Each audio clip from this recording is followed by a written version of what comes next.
Morning everybody, hope you're having a lovely day. It's absolutely abysmal here in Derbyshire. It keeps threatening to snow, so I guess which person's going to be walking their dogs in the snow. Yay! Anyway, I wanted to talk to you about drafting film. I did do a longer video about backgrounds and just an introduction to drafting film on YouTube not so long ago. So for those of you that don't know, drafting film is pretty much a sheet of plastic. You can colour on the back and the front.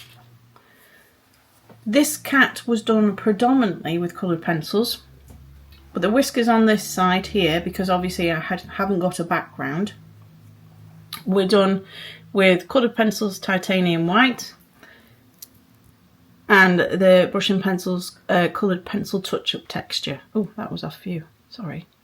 There we go. So you mix those two together, get it to the consistency that you want, and then you have an archival white that will go over the top of your coloured pencils. Absolutely fantastic. But what I wanted to actually speak to you about today was creating texture in your fur. Now you can do this on the drafting film using this little guy. It is a ceramic knife. You can buy it off Amazon. I will pop in the comments section or the description where I purchase things, what they are, etc. But what we can do with this, oh, and just a note, please don't buy the retractable one, because every time you try and use it, it retracts.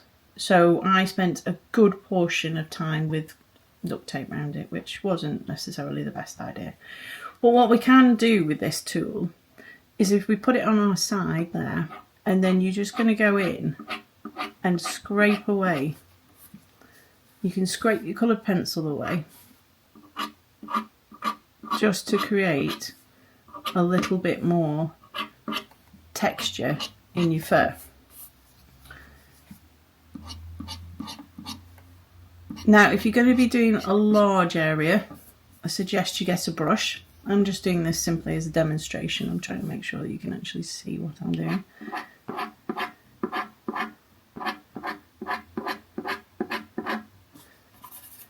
So you can literally scratch away at the coloured pencil to create your highlights, your whiskers. If you don't like it, you can go back over it with your coloured pencils, which is amazing. So if you've put too much on there, or you've gone off on a tangent and gone halfway across your piece of paper, then that's brilliant, because you can just go straight back over it. What you can also do is, with the coloured pencil that's in the area around, is you can blend that out into those areas using the pencil blend from Zest-It. It's supposed to smell of oranges, but I don't think it does. Anyway, hope that might help anybody that might be interested in using drafting film. And until the next time, toodle bit, bye.